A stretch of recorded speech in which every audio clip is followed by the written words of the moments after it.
Okay.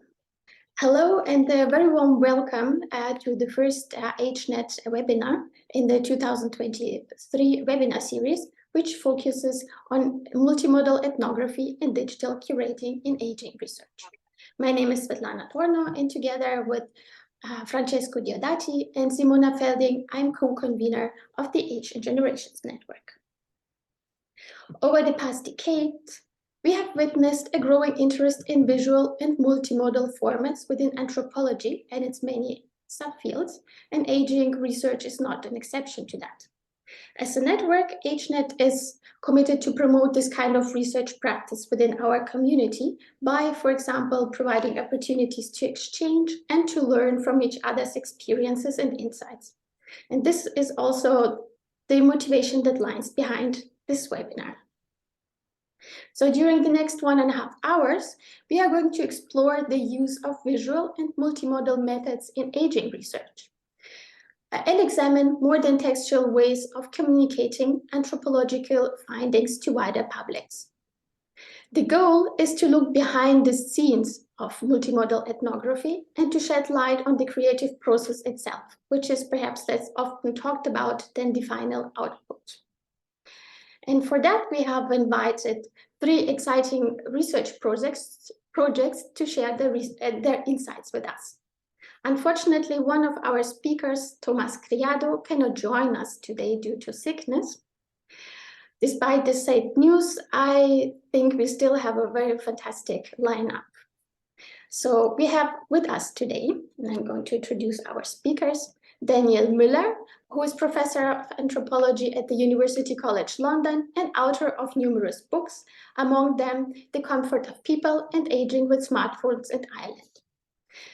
Daniel was the principal investigator of the ERC-funded project Anthropology of Smartphones and Smart Aging, about which we will hear in a couple of minutes.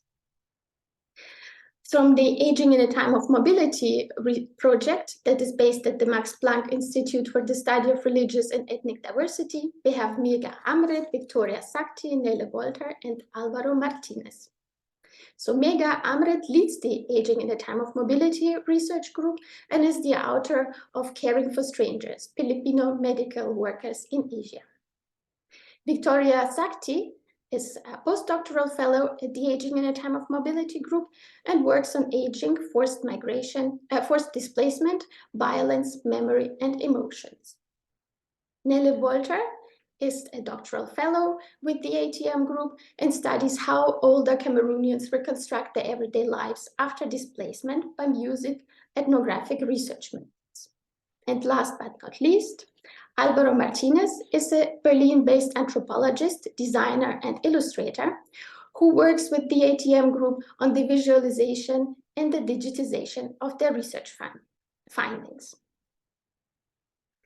For the Aging in a Time of Mobility research group, today's webinar is also the first occasion to launch their website outside the home institution, and the Age and Generations Network is also very happy to provide a platform for that. So before I give the floor to our speakers, a short note on the webinar structure. So we first will hear the individual presentations of the research groups on their projects, which will be followed by a roundtable discussion of around 30 to 40 minutes. And at the end, we will have about 20 to 30 minutes to take questions from the audience. You can either write your questions in the chat or raise your hand and ask them personally.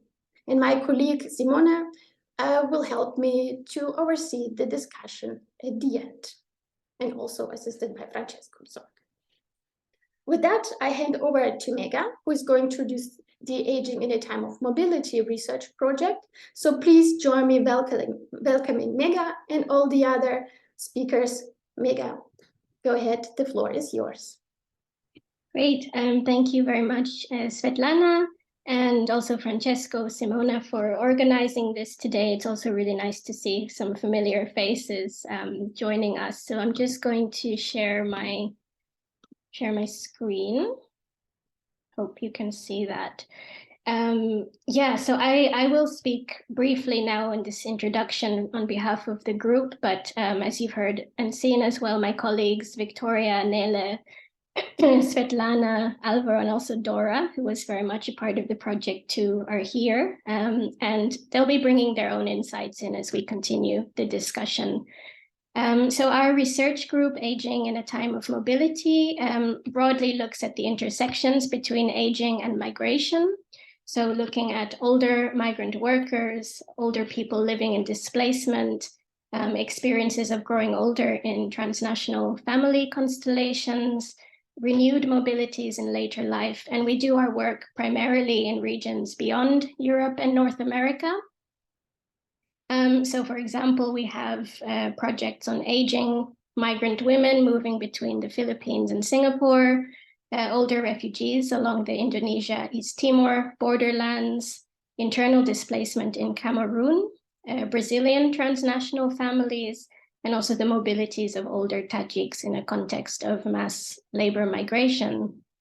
So in the very early days of our project, we were sure that we wanted the outcomes to be expressed in some form of multimodal sense, and not only in a textual manner. And so particularly to work with our material and our research projects to think visually about it. And so what we did before going to the field was we did a workshop on visual methods, which was very brief, but it was really just to help us already get into that sort of thinking visually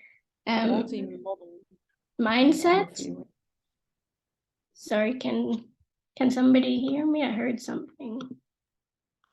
Yeah, everything's fine. Everything's fine. Okay, good. Yeah, and so we went to our first field trips sort of armed with different kinds of equipment, sort of cameras, iPhones, microphones for sound recordings, but without necessarily a very clear idea yet in those early stages of how we would ultimately come to present our work in this visual way. And it was only really during the pandemic, when we were all at home, not able to go back to our field sites for an extended period of time, that we thought, okay, maybe now is a good time to pick up our ideas about visualizing our research. And we were lucky that we had already done some field work before the pandemic set in, and to pick up our ideas for a website, but not only a website, but also just really to a project that would help us to visualize and digitalize some of our research. So our colleague Victoria had already worked with Alvaro on another public anthropology project called Encounters, which they might say something about later. But so we already had this contact, and so then we had a Zoom meeting together to discuss what we had in mind, for Alvaro to tell us a little bit more about his work. And then we started it off with Alvaro having individual meetings with each of us, understanding our research, reading our articles that we had published in academic journals, and then creating these incredible mind maps where he really mapped out the themes, the images, the ideas, the geographies, and the politics in our work as a foundation for developing this visual project.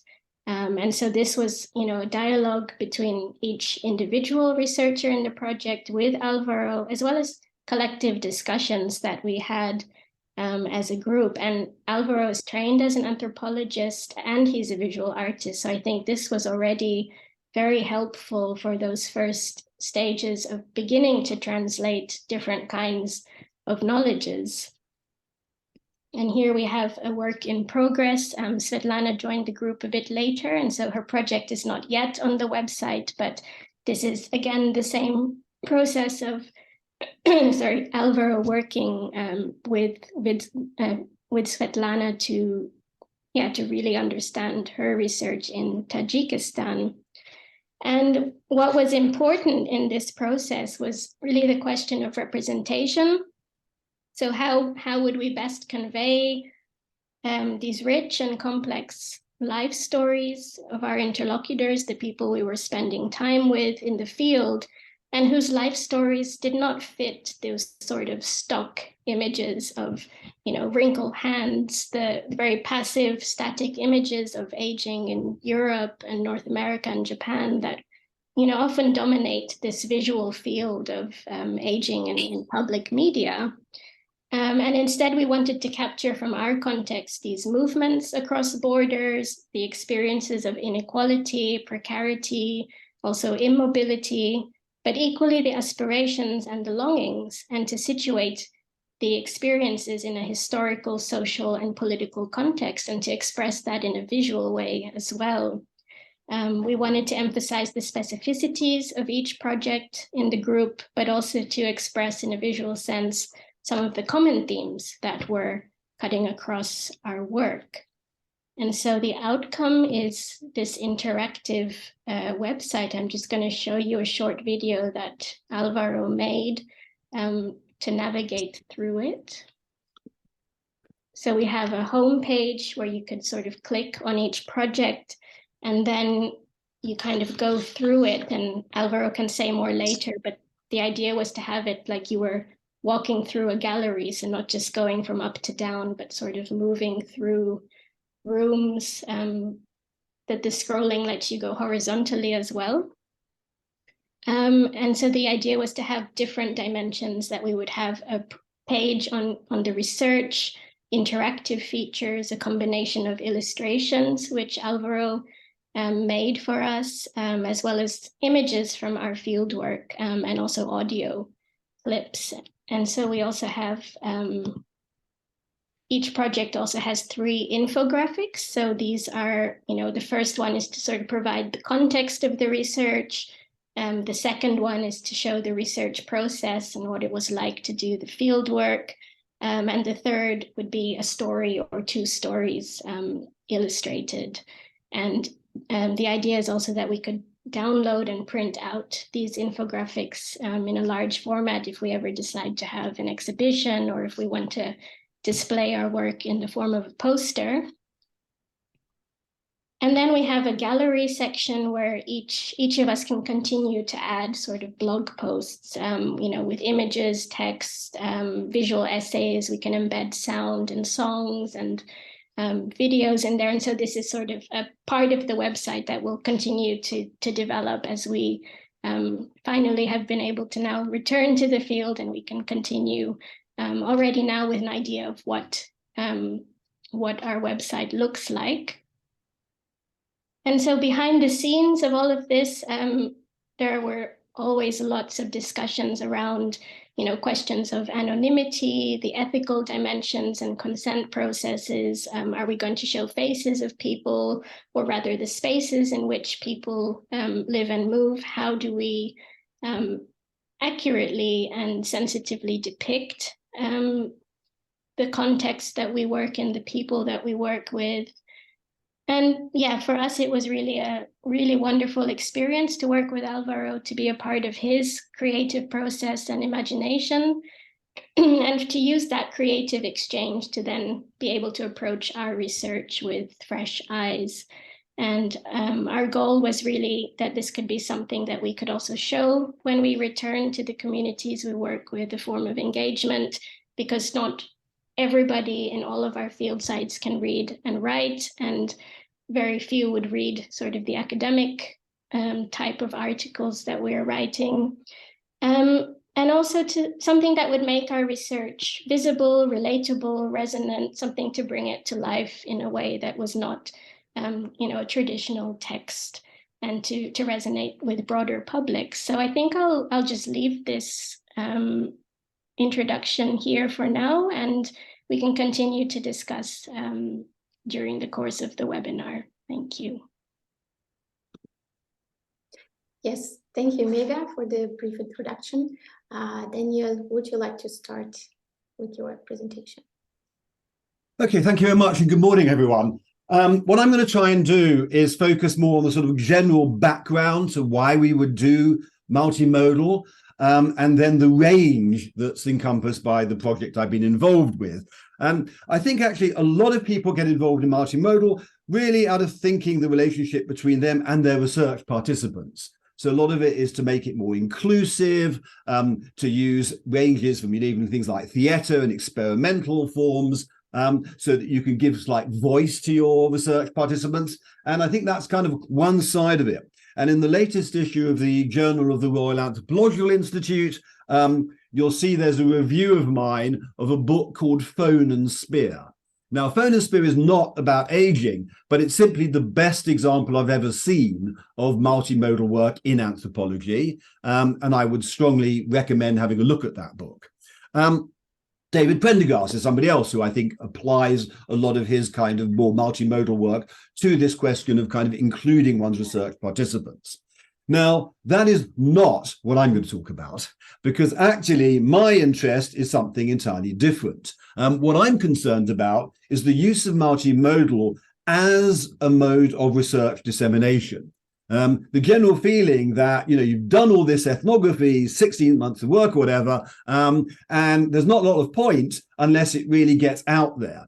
And the reason I would focus on that is that my own project, the Anthropology of Smartphones and Smart Media and Smart Aging, because we're interested in things like smartphones and also social media, these are very popular topics. I mean, almost everybody is interested in them. And I think there was two kind of places from which this arose. The first was that the team I work with send extensive monthly reports, 5,000 words, really, really good ones. And yet when I went to the field to visit them, I learned so much more. Now that's terrible. That's terrible. Why? Because if they're just producing text based on those kinds of reports, then nobody gets the benefit of visiting the field site. In other words, it would have been much better if I hadn't learned anything new from visiting the field sites. I had learned so much just from their text. And that really showed me the limitation of pure text, that we had to do something more equivalent to the visiting of the field site if we were going to disseminate the research more effectively. And the second finding was the previous research, and why we post research on social media. We produced our books and we achieved over 1 million downloads of those books. And 1 million gives you a sense of the scale of potential audiences for ethnographic research. So between these two, we really started to rethink this new project in terms of how we could use multimodal to achieve dissemination to these very wide audiences. What that means is that when you're thinking about multimodal, you're thinking less about what you can do, you're thinking much more about what will people actually respond to. So, for example, when I first started doing this kind of work, we were making films of about 10 minutes, and then they went down to like 5 minutes. And now try and do no films that are larger than 2 minutes. And if I was doing it now, it would be TikTok. In other words, you're trying to think, what is it that people actually respond to, and tailor your production to that. Another of the innovations we've concentrated on is the use of graphics, cartoons, again, given the sort of popularity of that kind of media, with things like cartoon books, graphic novels, etc. And if you look at for example, the discovery page of our website, the Anthropology of Smartphones and Smart Media on UCL, you'll see that we use a lot of that in our discoveries. And the overall point, though, is to think of this as a spectrum of multimodal that actually has to fit the spectrum of the audiences you're trying to get to. So for us, if we want this very large-scale intervention, it's got to be from people who would not ever read an anthropology monograph, but then also include those people and try and, if you like, bring people from the more immediate, inclusive forms of dissemination up until the more detailed and textual ones, if you can.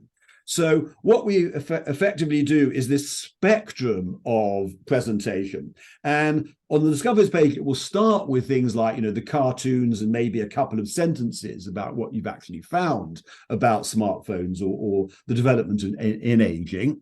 But then you go from that You've got, the blog posts, you've got slightly bigger kind of forms, you've got the small films, which we put onto things like YouTube. And then you've got things like the MOOC we produce for the platform FutureLearn, which again, it's not really a university course, but it includes a lot of these more immediate elements like the short films, etc.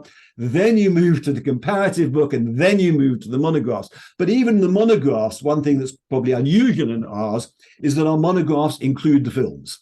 So you get those used at all different levels, including putting them then within the text. So that's really seeing it as a kind of spectrum, but devoted to a consideration of who it is we're trying to reach and how we might reach them. Finally, and I add one more point, because our project also includes the idea of using ethnography to create interventions. And in this case, particularly interested in the use of the ethnography to create interventions that might improve the longevity and health of older people. So that's what I'm working on at the moment. Very briefly, the thing I'm concentrating on right now is a project to look at hypertension in Trinidad. And the reason was that hypertension turned out to be the main comorbidity for COVID deaths, but also in terms of, let's say, heart disease, etc. So for older people, hypertension is a really key issue. And our ethnography showed that while they knew all about, say, diabetes, they didn't really know much about things like salt and hypertension. So that then is a different kind of multimodal. And I'll put it into the chat. I haven't got it here. So far, we've gone through 2 phases in this. Most of our work was actually based on the ethnography of COVID, of anti-vaccination, because our starting point is over half the population in Trinidad are anti-vax, and yet everybody's tried every kind of technique to convince them to take the vaccination. So we wanted to learn, why don't they respond to the stuff that we put out there, right? And can we do it differently? Making it more positive, making it more fun, etc. So the 2 main interventions we've done so far, one is actually a Facebook campaign called Chef It Up. And Chef It Up is about encouraging people to post healthy recipes that actually lower things like salt and other problematic elements in the diet, and improve awareness of this in terms of hypertension. So that was the first campaign. The second campaign, which would be launched today or now, but we're still waiting for approval from Apple. So it's available on your Android smartphones. Once Apple give us our approval, it'll be available in that. And that's actually a quiz game that we've produced. And that's called the Trini Food Quiz. You won't get very far in it unless you're Trinidadian, because again, one of the features of using ethnography is to make it very localized. But we felt producing a very approachable game that people could enjoy, and then feeding the information in through that might be more effective. But again, we're hoping to reach more like, the tens of thousands, and not just a few people in that intervention. And if you want me to talk about any of the details of those later on, I will do so in the discussion. Thank you. Great, Daniel and Megha, thanks a lot for introducing your projects. And to open this roundtable discussion, I would like to begin with by asking you to dive a bit more deeper into the process of working multimodally within your research projects, and talk a bit more about those stages of the process when the road ahead is not clear yet, and you and your team had to experiment with different formats, medias, or methods. And maybe the ATM group starts to replying to that, and then we can see how far it goes and intervene with each other. So maybe, I don't know, Alvaro or Victoria? One of you? Would you like to start, Vicky? Yeah, maybe just very briefly, Megha also mentioned earlier that Alvaro and I had experience working together before, exploring this multimodal journey of trying to visualize encounters at that time was our project, looking at encounters of newcomers to Berlin and people who have been living in Berlin against the background of the migration crisis in 2015. So this prior collaboration together with Alvaro as an artist, but also as an anthropologist, and working with other anthropologists within the project was something that helped us sort of thinking about like how to move forward with the Aging in a Time of Mobility project, but still it didn't give us the exact roadmap on how to do it. I guess Alvaro was the person who was very much open to reading all of our academic texts. So a lot of credit goes to him really to take up on that project. Perhaps Alvaro, you'd like to add to that process? Thank you, Vicky. Thank you. Hi, everyone. Yeah, I think the most challenging phase of starting to working on a project like this was to take all the amount of information that has been written by the researchers and how to translate that into visuals. And yeah, normally if as a researcher you collaborate with an artist, then it's very important that all this information has to be clearly explained and to make like a clear definition of what would you like to be visualized. But in our case is we started in 2021, I think, right? And I had at that moment there were 4 researchers. Now Swetlana is also there, so there's a 5th research, and each one of the researchers were trying to explain me what they were doing, what was the research about, and at that moment it was difficult for me to understand, although I'm trained as an anthropologist as well, but there was so much information, so much theoretical background I didn't know, new terminology at the same time. So the first step at some point it was that I had to get familiar with the research, and that's why they provided me with their writings, with their papers and articles. And that was very important, that researchers will be open to share their findings with me, and that was also sharing photographies and visuals and wherever I could read and get familiar with what they are doing. And after I think that comes from my side. They open themselves, they provide me with these tools, and I have to read them. And we created these mind maps as a map to use for all the process for the visualization. But after that, it was also very important when I came up with the results that the investigators will will be open to adapt on the way how they write, and to not to doing so academic, but more open for like a public like for other people who are not into the academia. Like one of the examples is on our 3rd infographic, they wrote in a script as a script. So I can I made a map of what is going to be illustrated. They changed it to a script, and I made illustrations, for example.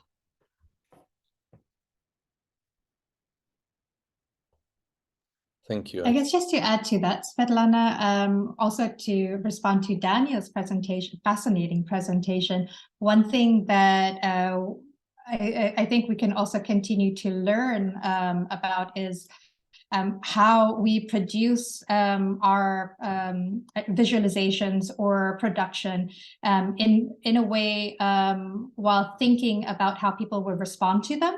I think this was one of our toughest challenges as well, was as, working as an academic, we work very heavily with text and analysis and words, but then at the same time, when we saw the ongoing progress that Alvaro would send to us, we see like, oh, wow, there's too much text going on. And it seems like the visuals are actually working more than the text itself. So we continue to work on reducing the amount of text. And we know that there's still a lot of room for progress as well in that department. But I think there's just like this struggle of balancing the amount of text, because people do respond better when there is less text, or we make the text very much condensed and engaging, and definitely there's room for improvement in that. just to finally add something there, I think it was the first time we had actually written our ethnography in the form of a script when Alvaro wanted this, for the third infographic, that it wasn't like, here's 3 pages of ethnographic writing that, just do something with it. But we had to really write it as a script, which we hadn't done before, and to really translate ethnographic writing into a different type of writing that would still capture the nuances that we wanted to convey. So this was also something new in the process.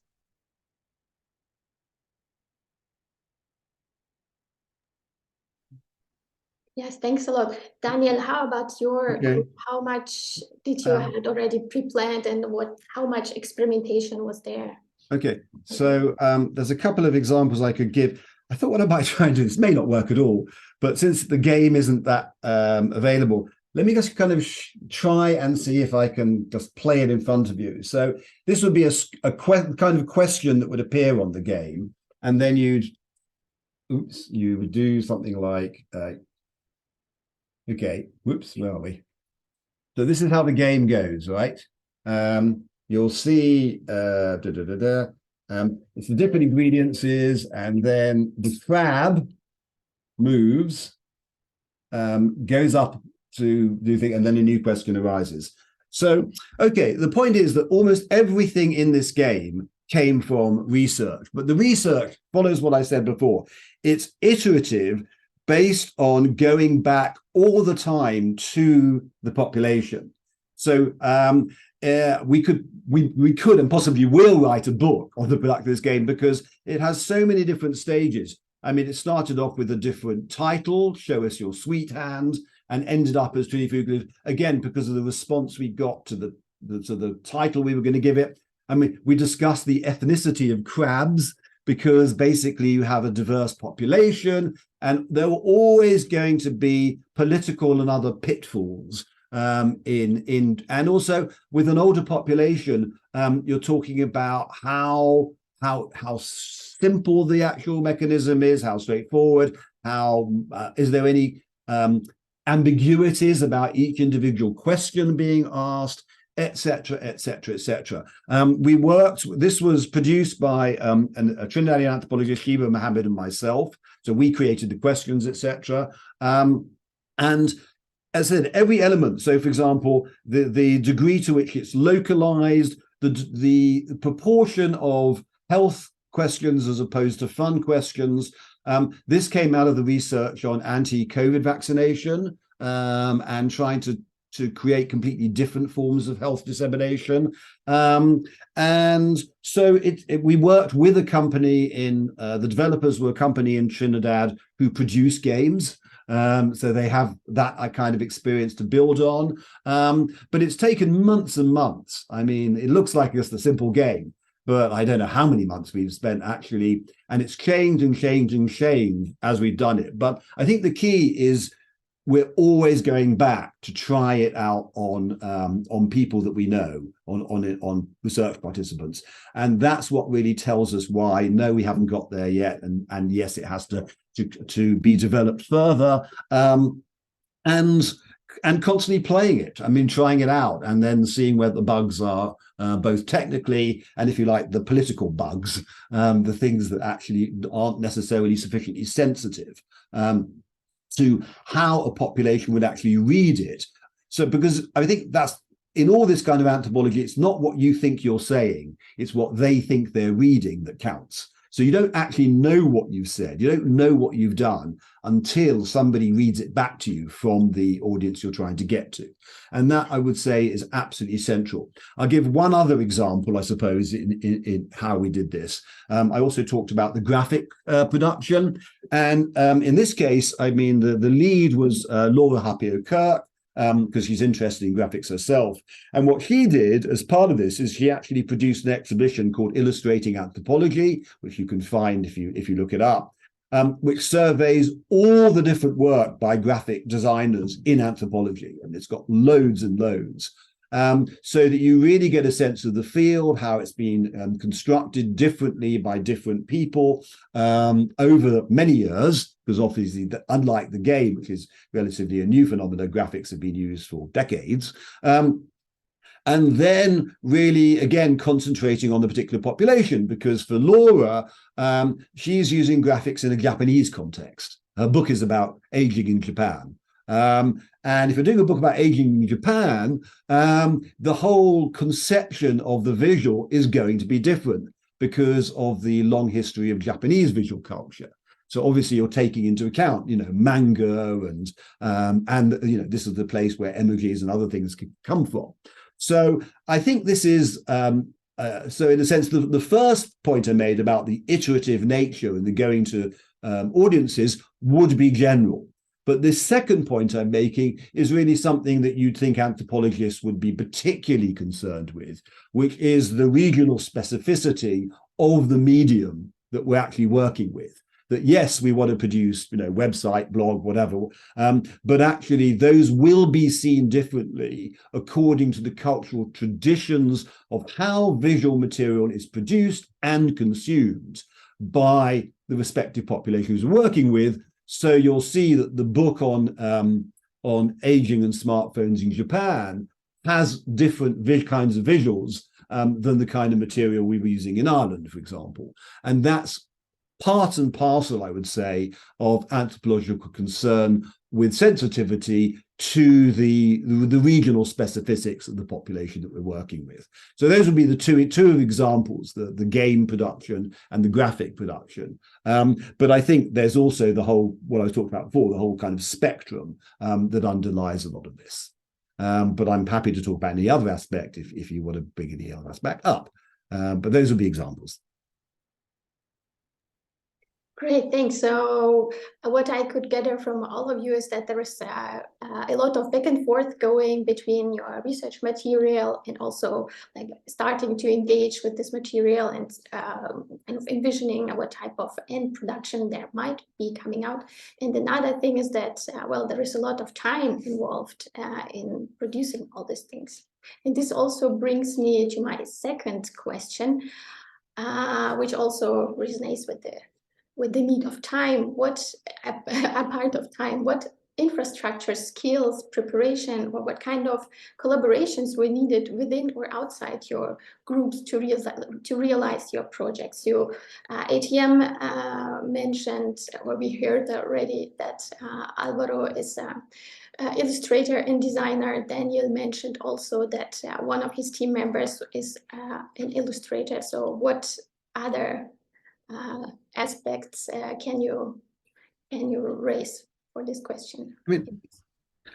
I mean, one thing I think, if you're working with a larger team and you want all the team to feel that they have been really included within this, then one of the things you're doing is really looking at what already existed as the prior kind of interests and professional expertise of the team. So, for example, in my case, yes, Laura Hapio-Kirk was already interested in graphics and started to produce them. So she then kind of took the lead on that.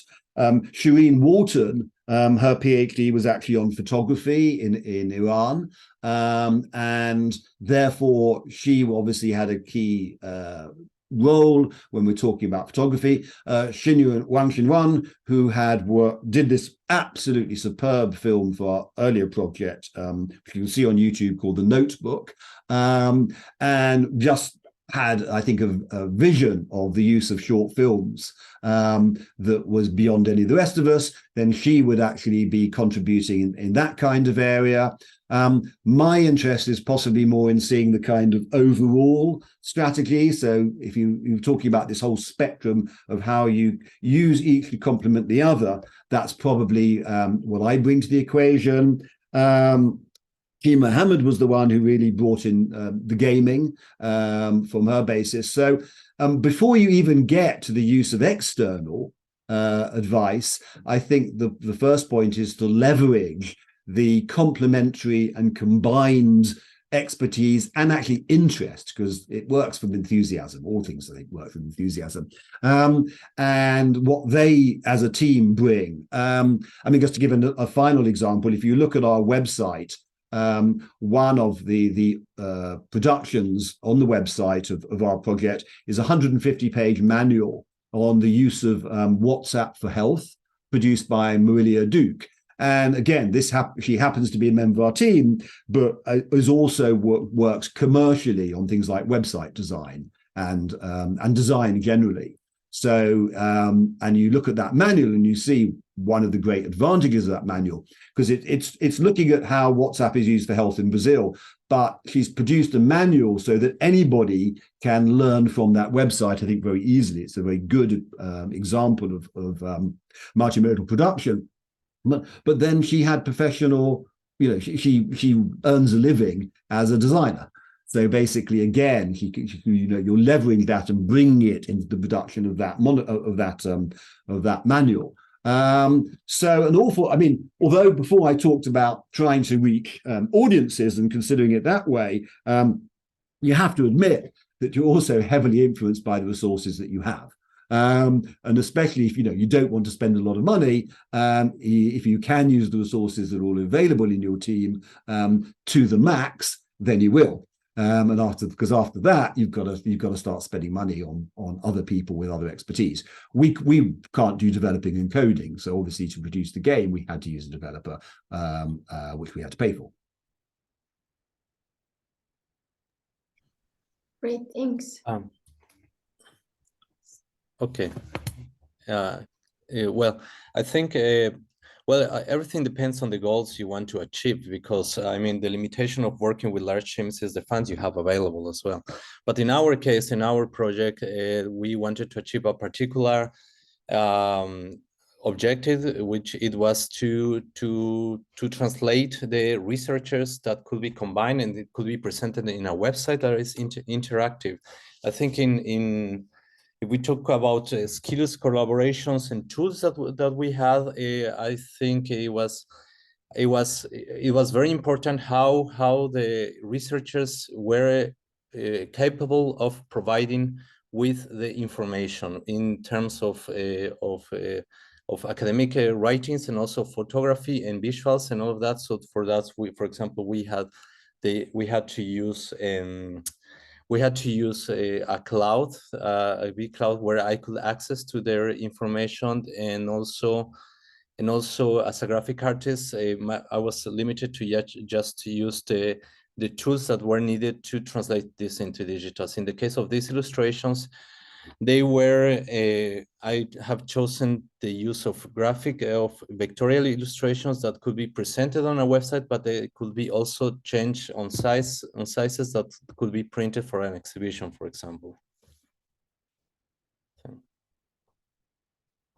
I could still add that when we were preparing the website, we also had to develop more skills in maintaining the website, because we were working in collaboration with Alvaro. But now that it has been published, we can add gallery posts or blog entries. So we all need to be at least capable in some degree or to some extent to add more information, to upload pictures. Although it's not that or a miracle to do all that, you really need to have a close look at it, and this also costs some time to do that. So yeah, that's also something. And yeah, I mean, I would echo as well that we have sort of the privilege of resources at the Max Planck Institute, which allowed us to really pursue this. But I would also say that Alvaro wasn't just an external that we hired. He became a part of our team for I think it's now 2 years. He's still very much a part of it. And so I think that we gained a new team member in that sense, who would help us think about what our skills are as well, beyond. And we may not have had sort of graphic designers already in the team, but I think that enthusiasm for sure is what we did have, and that sort of openness to being challenged in terms of how we were thinking of our own ethnographies. Yeah, if I can add to this, yeah, definitely the time we collaborated was like I had also, as an artist, I had the freedom of taking the time of like using both of my interests as reading researchers and also translated into visuals. And this was like very particularly very very good experience for me, in the sense that I also had the freedom when presenting, for example, illustrations, or when I presented, hey, can we do a website that is going to be not only vertically displayed, scrolled, but it's going to be also horizontal, so the visitors can have the experience like to be on a gallery. And this time we work on that. I used to receive the feedbacks at its time, and also they accepted my contributions, I guess, I think.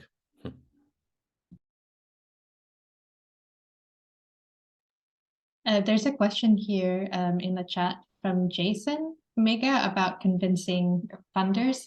Well, Megha mentioned that we do have quite a generous resource, I guess, from the Max Planck Institute, but we did still have to also convince why we needed this output. And I guess like the common practice is that we had to hand in 3 quotes for the external service that we needed. But so it was very easy also to convince them that Alvaro is the right person for this particular task, because we really wanted to have like this anthropological perspective on visualizing our projects. I guess then in the future, that's also something to consider, whether any illustrator or commercial artist could take on such anthropological projects, or I don't know, maybe that's something also to consider. And in terms of time frame, it took quite a big time frame, I think, to finish from start to the end website result. I don't know. I think it took like over a year. Could that be right? Yeah, it took over a year, I guess, to reach the end. And then at first, when we started our discussions, we as the researchers in the project, we had absolutely no idea how it would look. So Alvaro kept on coming back to us asking for more information. We didn't know what form that information should be in. And then finally, when we first got the first mind maps and visualizations, then it became a little bit clearer. And then this idea of how that information should look like, what we give to him, became even more clear as the project was about to conclude. So it was a lot of just learning by doing from both of our parts, I feel. I don't know, maybe Daniel, you also had the experience of that. Everything is learning by doing in this regard. Yes, thank you. Okay, I'll add one thing to that, which I suppose doubles down on the point I'm making about usage, which is that a key influence in the project was actually I really wanted to do work on menopause for all sorts of reasons I don't have time to go into. I think it's very important. It's an area where actually a lot of people do not exchange information in the way you would expect. And we did a lot of research, a lot of ethnographic research on menopause. And then we started to think about producing really good videos and other kinds of forms, etc., etc. And just as we were about to start, we found a website called My Second Spring, which was actually an Irish website. And it's great. It's really, really good. It actually has very sensitive, very short, accessible video, good multimodal, right? And the next point was we realized that virtually nobody was using it, right? If you actually then went through the social media, etc., you found that however good it was, and nobody I was working with had heard of it.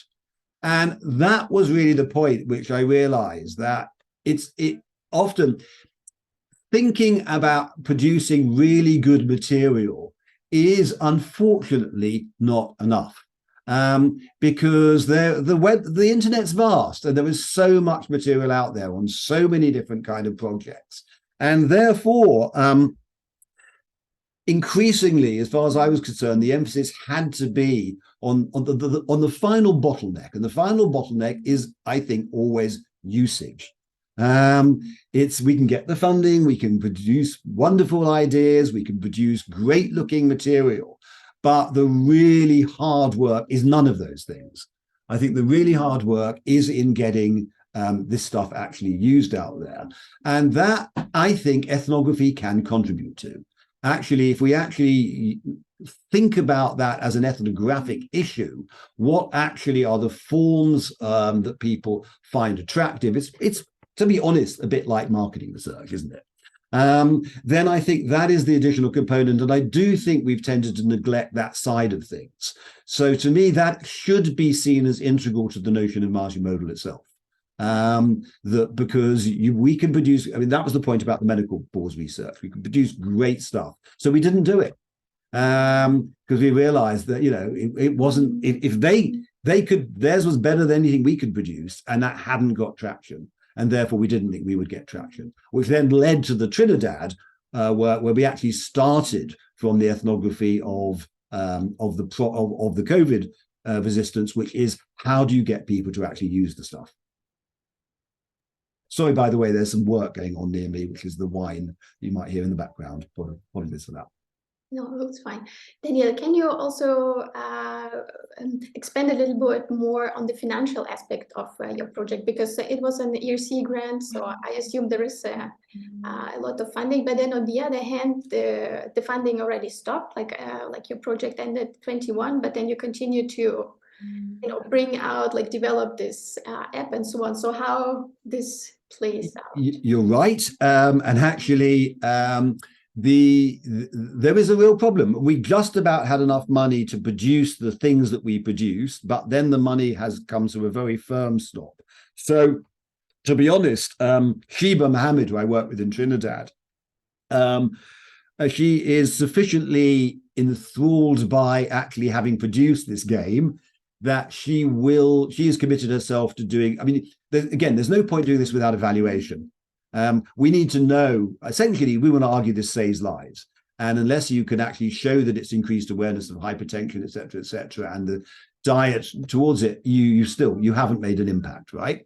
So she is going to do this on a voluntary basis. I can no longer pay her, but it's something that she really cares about because she cares about the welfare consequence. She actually thinks this is something that could be important to the lives of older people in Trinidad, and therefore she will continue probably for several more months, but without pay. That's not a good thing. But then it's often this is something that you can't always predict the timing. We didn't even know we were going to produce a game, et cetera, because these are iterative processes. On the other hand, if it's successful, I imagine, maybe we will. I mean, there's already somebody in India who's said they're interested possibly in this, and other people, and maybe she might actually get a job out of it in the long term. So, and academics do this. There is, unfortunately, quite a lot of self-exploitation in the hope that, in the same way you continue publishing material when you're no longer paid, in the hope that it will then prove worthwhile in terms of your career. But I think somebody earlier mentioned about maintaining a site. And to be honest, we worked on the ASA website up to now, but I'm absolutely crap at this stuff. I mean, I really am not very good at it. And now nobody's employed. I do not think we will actually be able to maintain the site in the way that we should be. So that will be a failing of the project, for which I am responsible.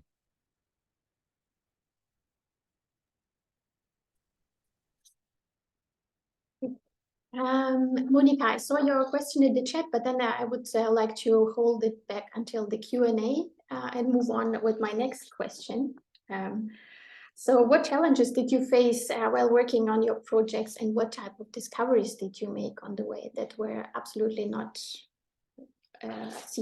foreseen before?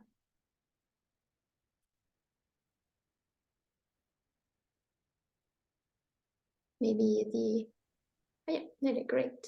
Mm-hmm. So I think for me, at least, it was a challenge to get into going to this process of creativity, which was really unfamiliar to me at that point.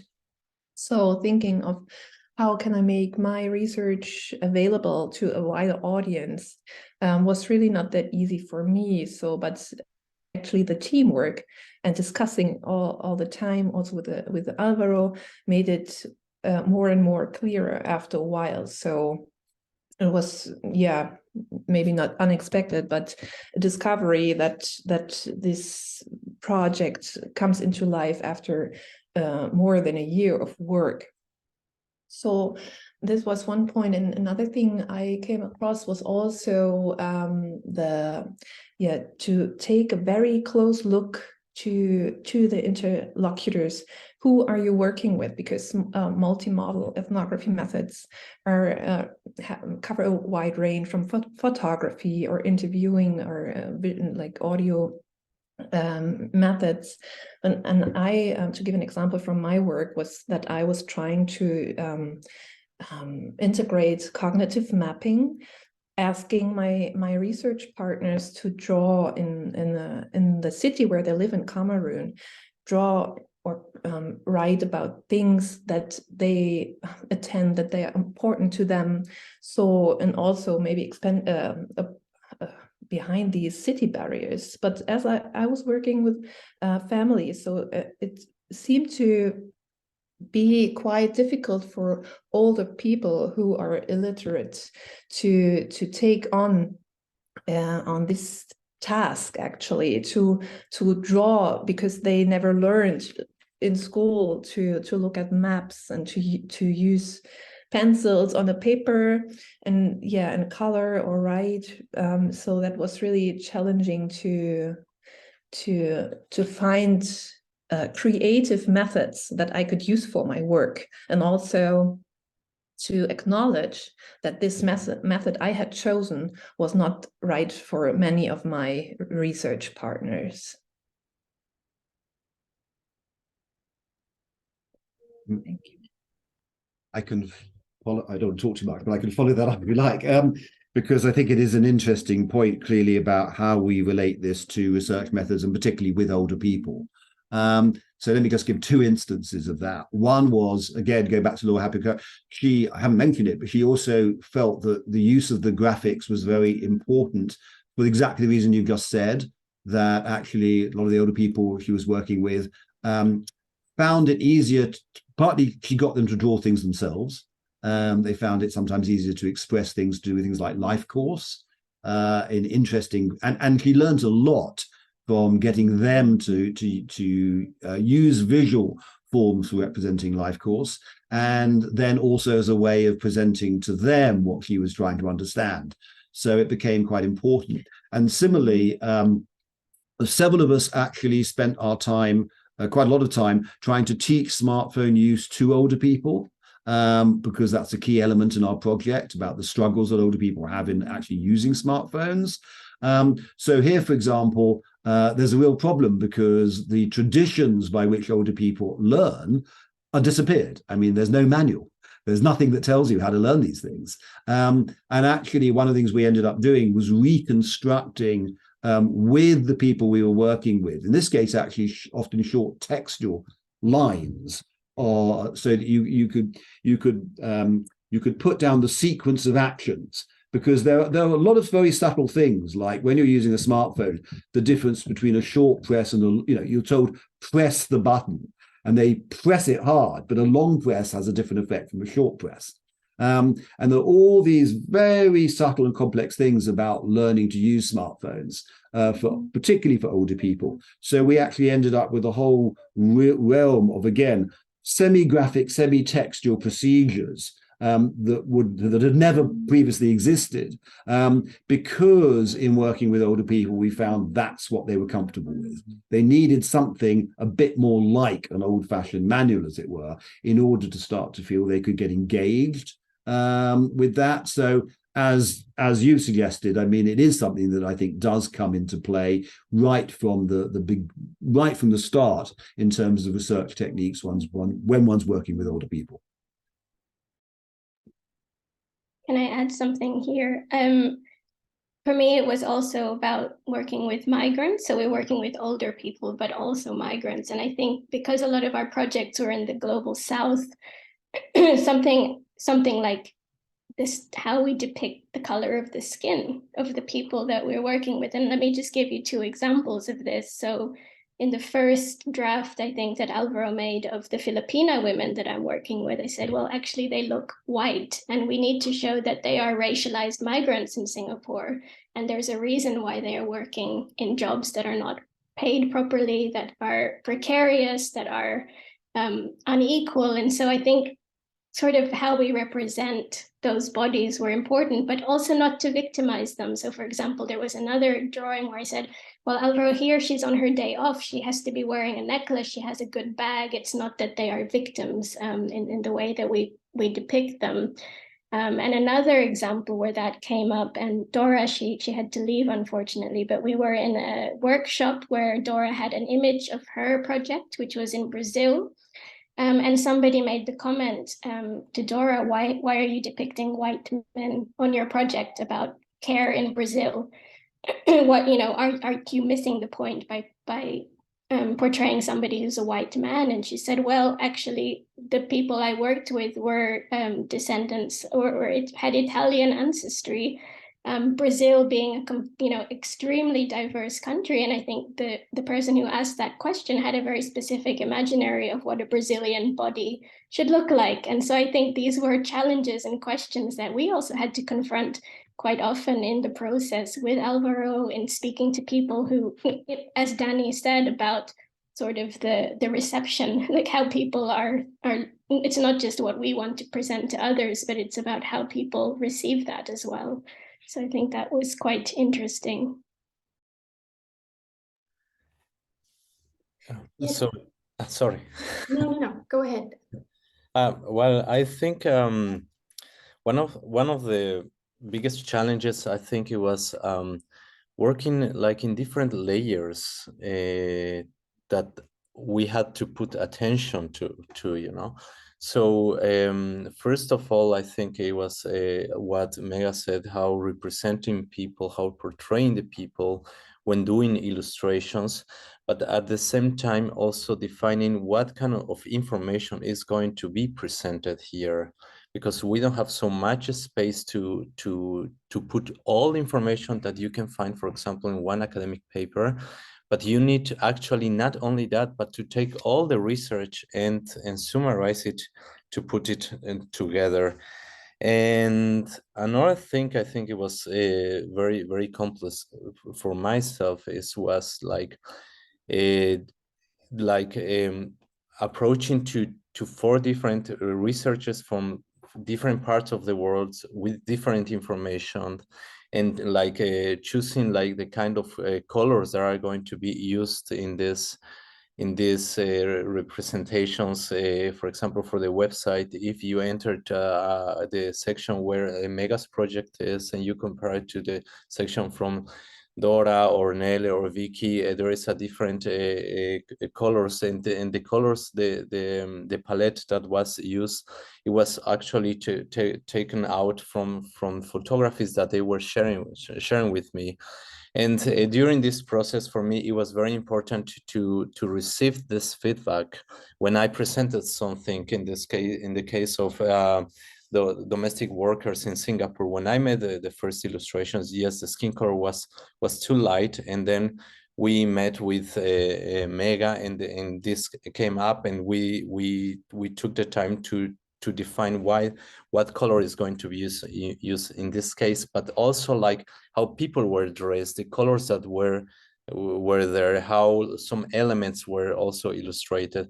I think all these layers were like a challenge for me. But yeah, I think it was we overcame with this, and now this learning by doing is creating like a methodology from our side, I think, on how we this from our experience, I think.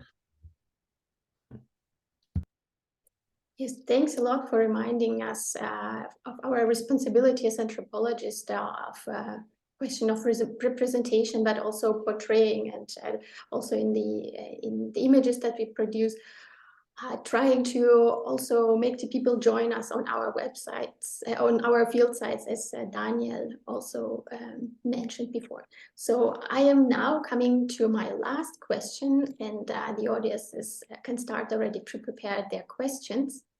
So my last question is, how do multimodal approaches transform anthropological research practice, or how did they transform it in your case?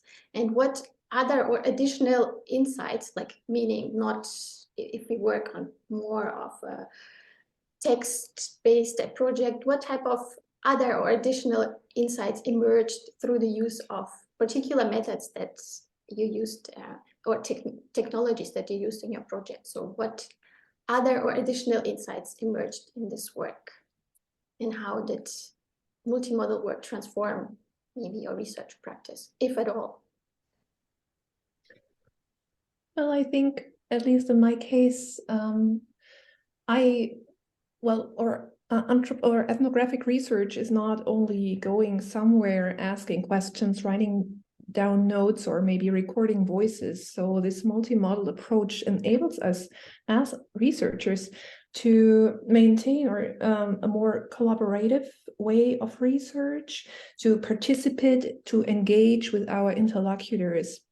It's not just sitting in a room or maybe in a garden and asking and talking, but you can use your smartphone and go for a walk with a research partner, and they can show you their neighborhood, and so also it's more vivid, more action within the whole research process. I think it's less static. So, and there are so many wonderful methods that can be used to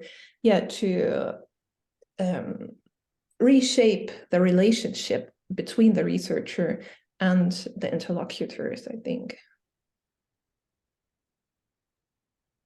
I think for me, because I also come from an interest of also researching emotions, that it was based on experience also that not everything is talked about. So I came into my research already with a huge interest in non-narrative forms of expression. And these non-narrative forms of expression then requires other ways of recording them, I guess. Then I did a lot of photography in my doctoral research, and that I brought into also my postdoc research.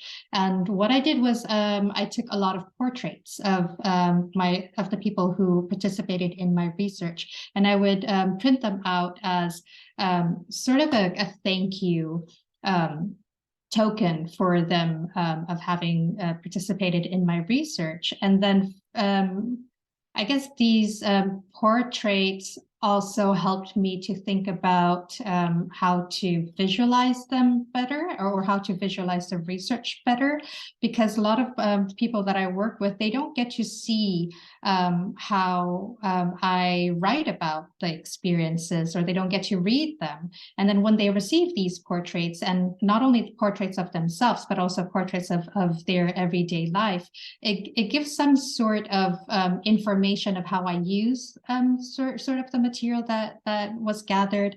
And then when I came back with the illustrations that Alvaro made through the website, that even it made them feel excited of seeing themselves put into these comics, and neighbors would be coming out, and then they would see these illustrations, and they would be quite happy about the results. What I wish to do further is to have them printed out into booklets, perhaps also to bring with me in my next research, because what I did in my last research was my last field visit was to show the website, and I think that was a little bit tricky because not everyone had smartphones in the areas where I work, so it would be good to have them printed out. So again, like seeing like what works better, I guess, in the context we work in, and just play into that. That's like the new discovery from this multimodal approach.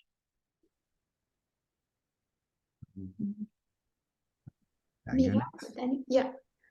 Okay, I mean, I think one of the fundamental differences between anthropology and all other disciplines is that we have an aspiration to what you might call real life research. That is to say, where other people are going to use questionnaires, surveys, focus groups, interviews. None of these are natural. And there is at least an ideal in anthropology that what we are doing in participant observation has a greater correspondence to just people living their lives as they are. So, for example, one of the most successful books, I think, out of my projects was Wang Xinruan's book on factories in China, and I don't think she carried out a single interview. That's it's often hard to do that, but that is a kind of ideal. Now, if that is an ideal, then I would go back to the point I made earlier about research dissemination, because you would also want that ideal carried from fieldwork to dissemination.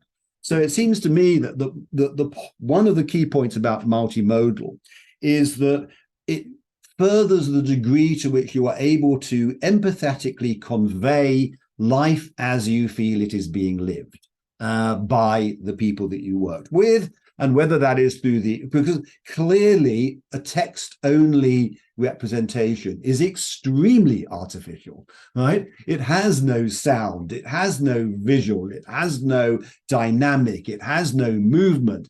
It doesn't correspond to that aspiration. And I would have thought that in a way, we have to use more multimodal because it's integral to actually what we understand as the anthropological project itself. So actually the problem now would be somebody not actually trying to use these various elements, in as much as we assume that they're not real life. They are also artificial, but I think our common sense view would be less so than a textual monograph. So in as much as we already had that holistic ambition towards something approaching everyday life, then it seems to me we have the satisfaction of feeling that this is taking us further, and we will continue to develop these multimodal in the future if they then again further that ambition, because I think that is that to me is very clearly a part of the way we conceptualize anthropology itself. Thanks a lot for your contributions. I would like now to open the floor to the Q&A, but Alvaro, you have something? I just wanted to add something from my experience, mostly as an illustrator, is that I think one of the key points on how illustration can support anthropology is in the way of to anonymize our informants, and also that if anthropologists could be also trained also as illustrators, that would be a tool that can be used during the fieldwork for taking notes, and it's a new language when, for example, there is a situation when it was not possible to take the field notes or to take pictures or use any other visual media. Illustrations could support also like the papers and to take also from our memory and put it on paper.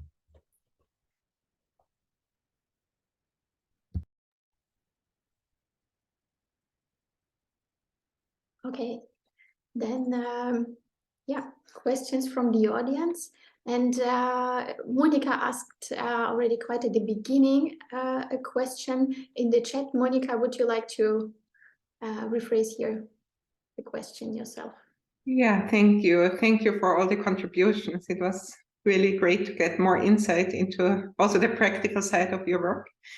Yeah, Megha mentioned it explicitly that you integrated sound in the dissemination on your website, like songs, you said, and I was wondering how I mean, what kind of sounds you integrated, also everyday sounds, so to get more of the sensory dimension conveyed through your website, and also, yeah, what selections you made, and also what were the thoughts behind it, and how it worked in the end, also practically, or if you also got feedback. Unfortunately, I haven't looked at this part of your website yet, but I would like to hear more, and maybe also Daniel, if you have any experience with this too, I would be interested to hear more.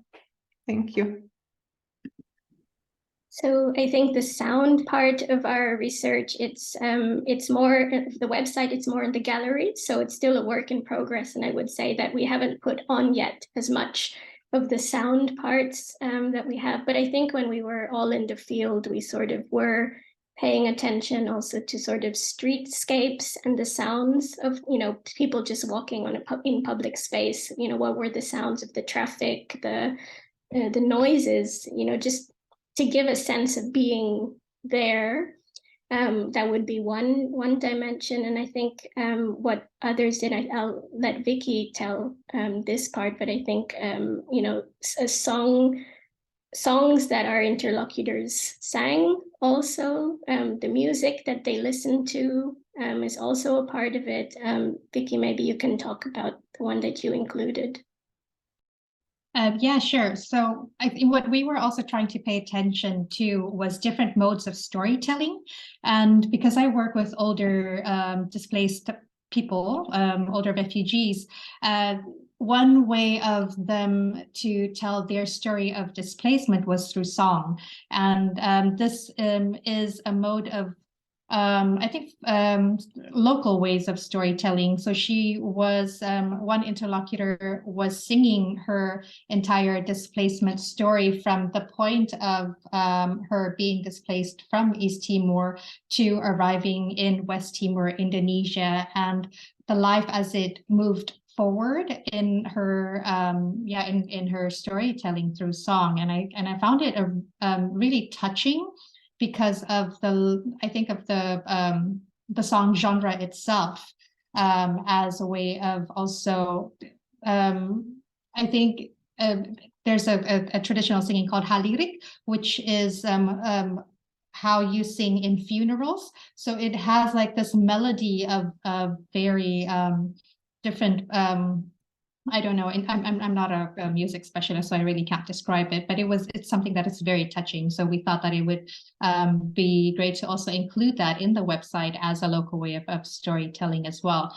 But streetscapes and soundscapes of the where we did our research, we also found that as important, having to incorporate that in the website, to also give the users of the website a way of feeling our research sites as well, as if they could be there as well. So sounds of rain, or people walking in the Orchid Road, for example, in Singapore, or sorry, Lucky Plaza, I don't know where that is, but just to have that sense of being there.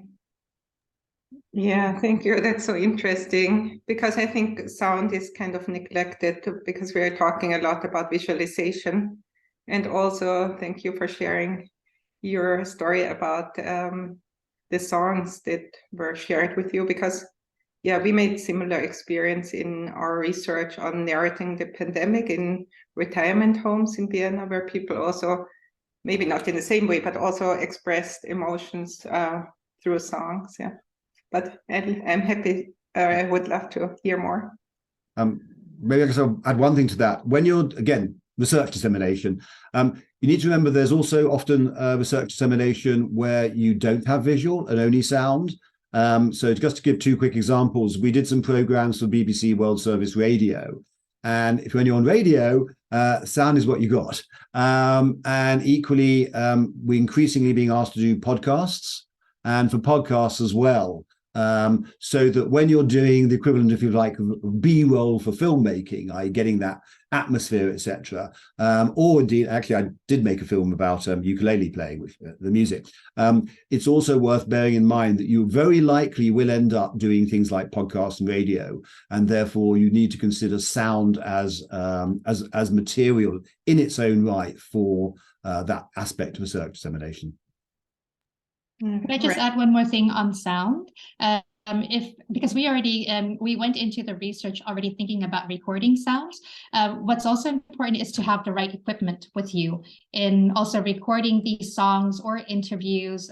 For me, for example, I needed special equipment that could filter out the noise of the surrounding noise of wind, everything. We only realized, I think, after research, how important these equipment was for our context. And it's always good to have proper training also in how to use these equipments, because they can be overwhelming, I guess, when you're just starting out.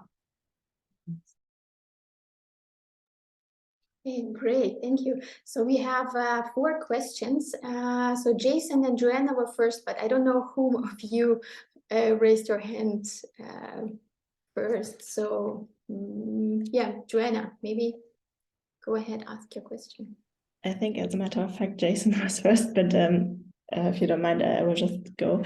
But thank you very much for all of the insight. It's very interesting. And I have a specific question for the aging in time of, maybe it also applies to your project, Daniel, but because you mentioned the issue of representation and getting feedback when disseminating your research, but and you also kind of talked about feedback from your participants, but I was wondering whether you actually included this as part of the research project and the research in analysis and actually having like feedback rounds also with the artist and the participants, like not at the end after you've already like published your results, but actually making the visuals and the other forms of multimodal outputs part of like feeding them back into the community and asking them what they're thinking, and then probably also including that as data for your research. I hope that wasn't too fussy, but yeah, I would love to hear more about that.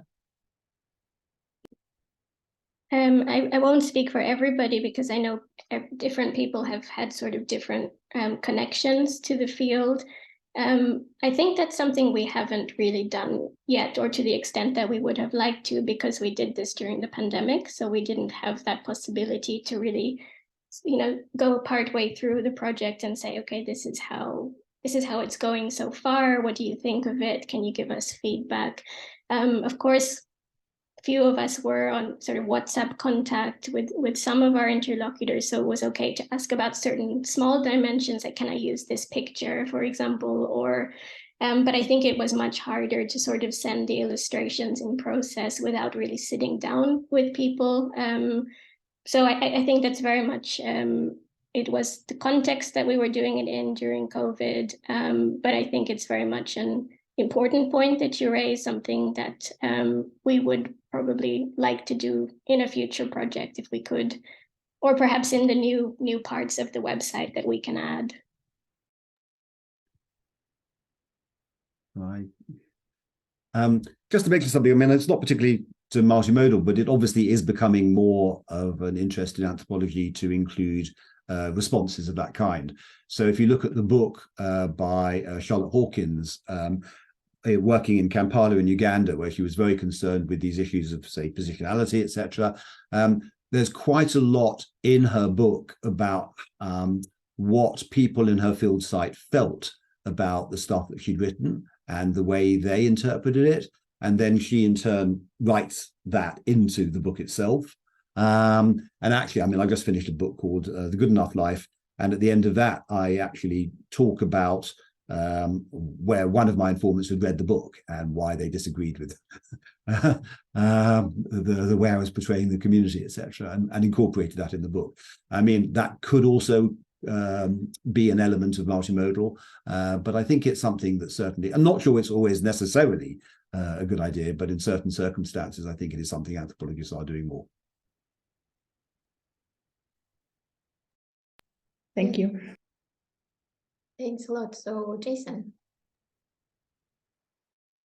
Thank you. All of this is we've covered so many things, and I have so many questions as well. But I'll try to keep brief. Joanna, you asked kind of a similar a question that I sort of had on my mind too. So this is not repeating too much. But I was wondering how sort of control, I guess, works, that you're producing these images and these infographics and these different things and websites and stuff.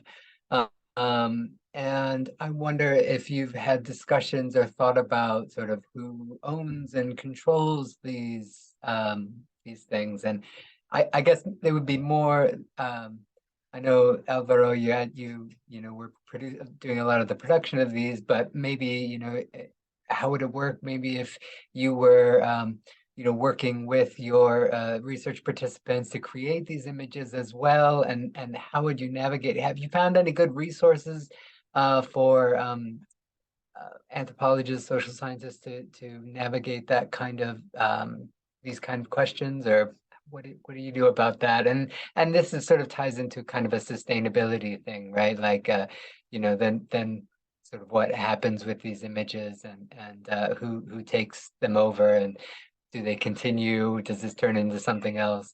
I really like that example of the game, and someone in the field site has the game and can continue doing what they will with it. But that seems like a special thing as well.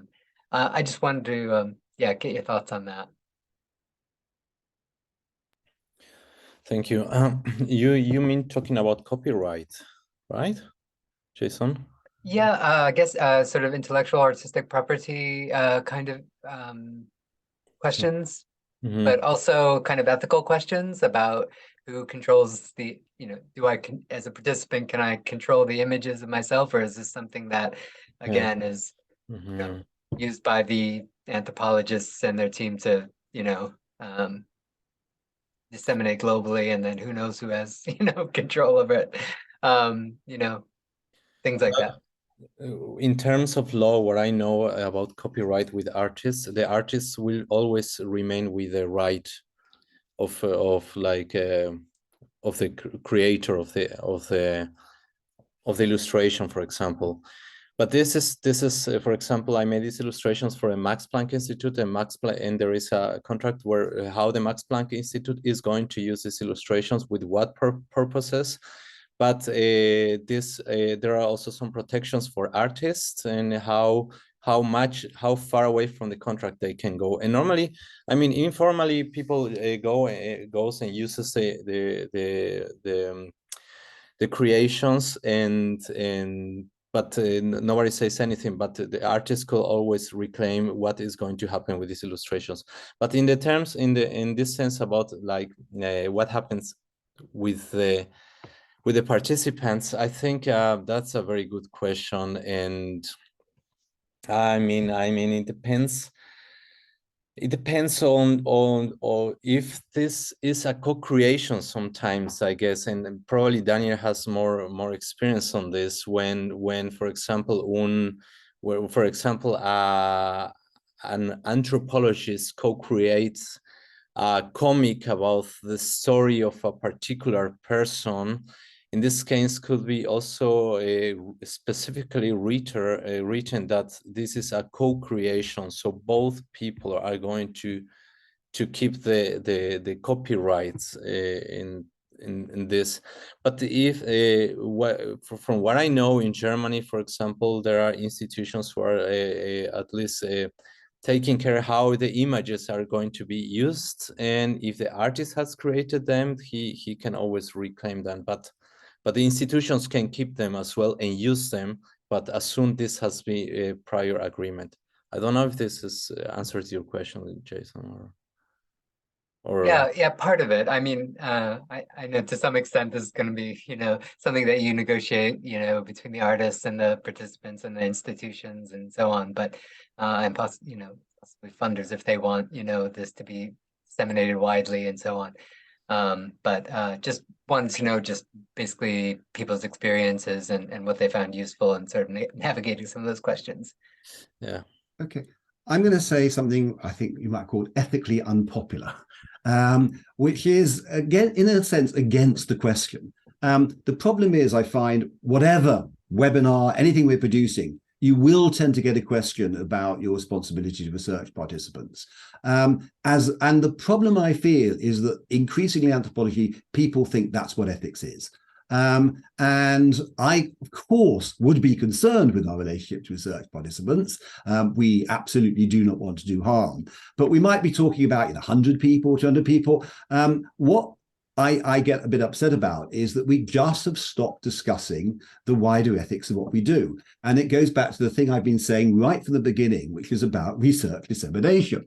The reason we're actually there is to produce educational material, by and large, which we may have had those research participants, but we hope that is going out to tens of thousands, whether they be students, readers of our book, but above all, essentially to try and produce scholarly, empathetic accounts that will improve the education of people with regard to the topic we are actually studying.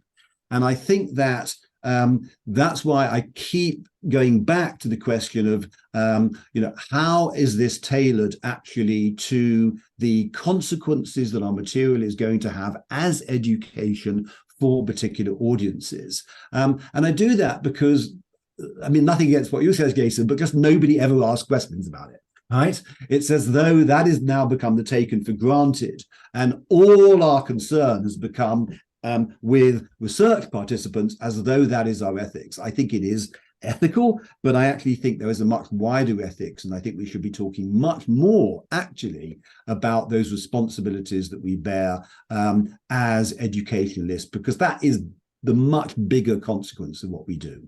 So that's just a point, and as I said, unpopular ethics. Yes, thanks a lot for your great contribution. So I would now give the floor to Miguel Gomez to ask his question. Thank you, Swetlana. Can you hear me? Yeah. Okay. It's two questions, and I don't have anyone specific in target, so if anyone feel free to comment it.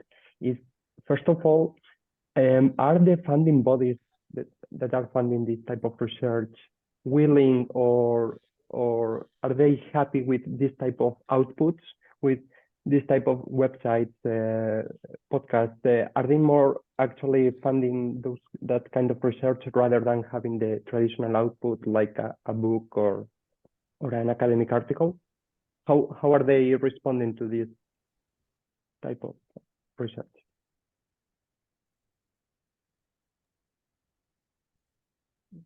I can choose someone. Well, in my case, I would say I was funded by an advanced ERC grant, and they are orientated to blue skies, if you like, more theoretical academic achievement. I do not think they would want me to do what I did in terms of actually orientating my work much more to applied welfare and health and things. And to be honest, I'm writing my report for them at the moment. I'm not saying very much about that. Making a game and things like that. But the point is we get our grants and then we have our own sense of what we actually want to do with them. I figure I did everything that I said I was going to do in my grant proposal. So I've done all my academic things that I'm supposed to do. I think if I want to go ahead and feel that this has a wider ethical responsibility for creating health interventions, even if that wasn't actually what the grant was supposed to be mainly about, I just went ahead and did it. So I don't think my grant funding would be particularly happy. But on the other hand, I don't think they'd be desperately unhappy either. So what the hell? Okay, thank you. Thank you. Yeah, I think in our case, it's also very much a both and not an either or. So it's not that if this was all that we were doing, I don't think they would be happy. But the fact that we are sort of ticking all the boxes and doing the scientific publications, but we're also doing this as a way to reach even a broader audience. I think it really depends as well on different funders, how much reporting they require, how much criteria they have. We've been relatively lucky to have quite a lot of flexibility from the Max Planck Society in terms of deciding for ourselves what is the best way to disseminate our research. And so I think that answers Jason's earlier question about justification to the funders. It wasn't particularly difficult in our case. And interestingly, also when presenting some of our work to the scientific advisory board, this was before we did the project, one of the things they said was like, you know, the stuff you're doing is very relatable to, so there would be people interested beyond just academics. Have you thought about this? And I said, well, actually, yes, we have. And that sort of helped, you know, with the paperwork. The scientific advisory board also recommended that we do this. And so it's also about sort of playing that bureaucratic game a little bit and figuring out what, you know, what people want to hear as well. Thank you. So we have our last question from Barbara.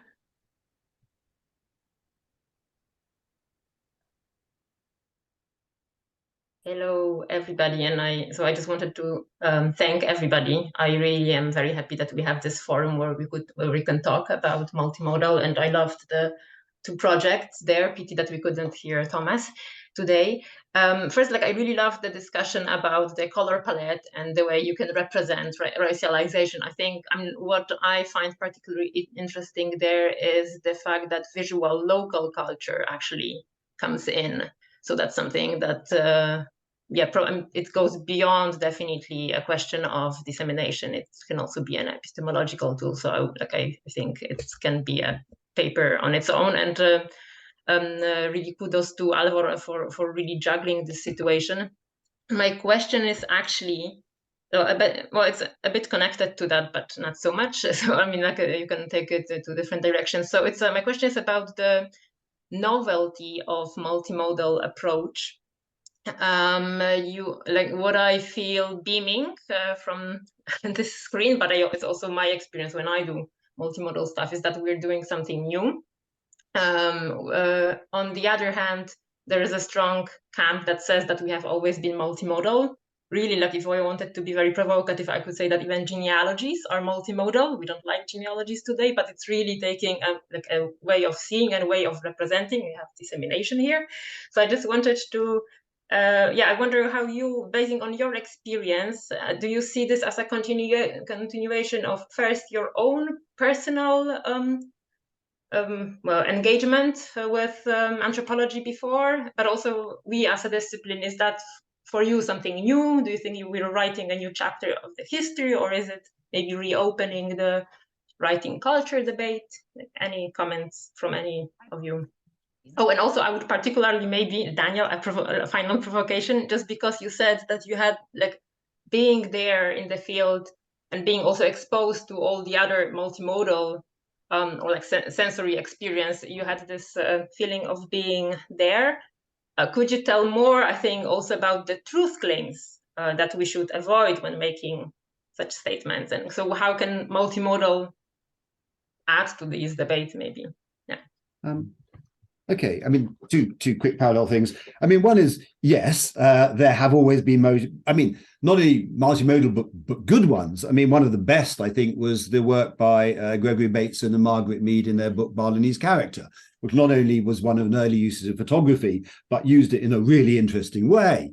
The first PhD I ever supervised was based in New Guinea, about people actually portraying kinship on the beach, visually, etc., etc. But while it's always been there, the capacity's always been limited.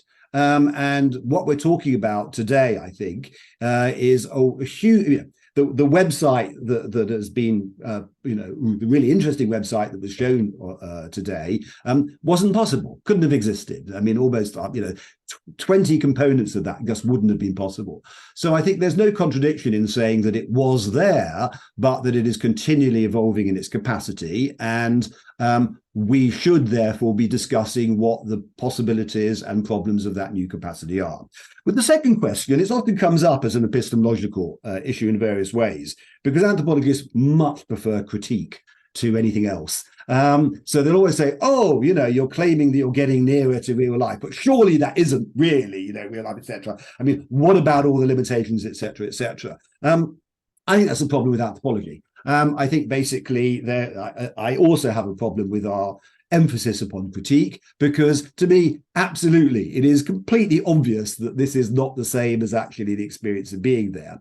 But I don't think, in terms of truth claims, that obviates the epistemological project of trying for a particular aim. That is to say, we do 16 months ethnography because even if we're never going to know things, how should I put it, exactly as they are, we think 16 months ethnography does better than 2 months ethnography. And similarly, I think I would argue that the more multimodal we have, the closer we get to that aspiration. So I don't actually take that critique particularly seriously. I think that it's actually nobody really thinks that this is somehow pure real life, whatever that hell that would be. But I think that we have certain aspirations, which I was talking about in terms of that aspiration towards the empathetic conveying of what we do. And I think what we're talking about is the use of new capacities while constantly conscious of the problems that come with them.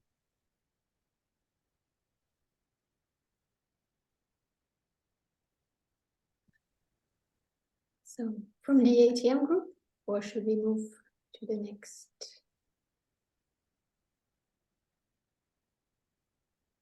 Okay, Francesca. I would just agree with everything that's just been said, so it would be a repetition.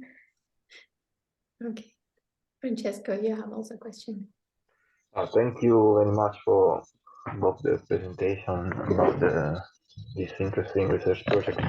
But I have actually a question about a kind of methods I think we have not discussed so much upon in multimodal ethnography. I'm referring to the digital methods in particular and big data. So it's quite an issue at the time, I think, because many sociologists, for example, are actually using these quantitative methods and they're trying to mix it with what they assume to be digital ethnography. So as everyone here talked about integrating, for example, big data, just like logging data from smartphones, software as Python for reviewing website reviews and many other data that comes in very, very quantitative terms, and try to integrate it with the more ethnographic-based research methods. And how do you think this can or not add to the point of making a good dissemination of scientific results, trying to catch a wider public, if it is the case or not? Thank you.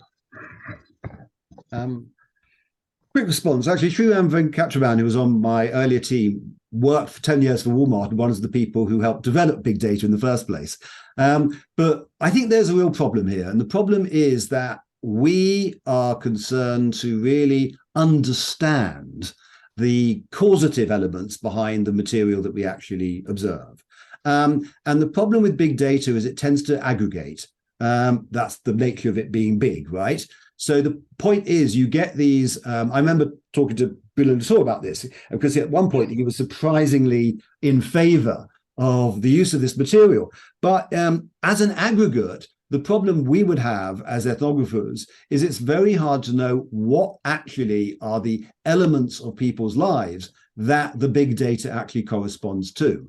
Whereas if we count something on a smartphone, right? And we do it very simply, what you might call very small data.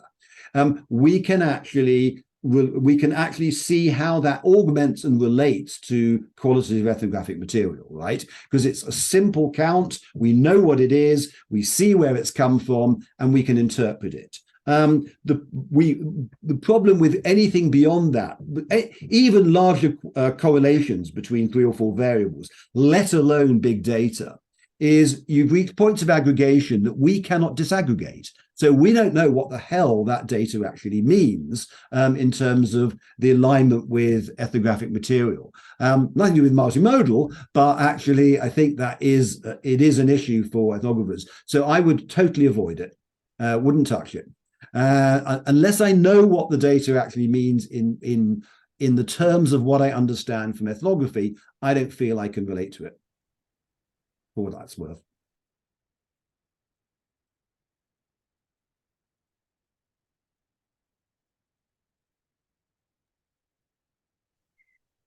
Okay, great. I think we slowly come to an end of this webinar.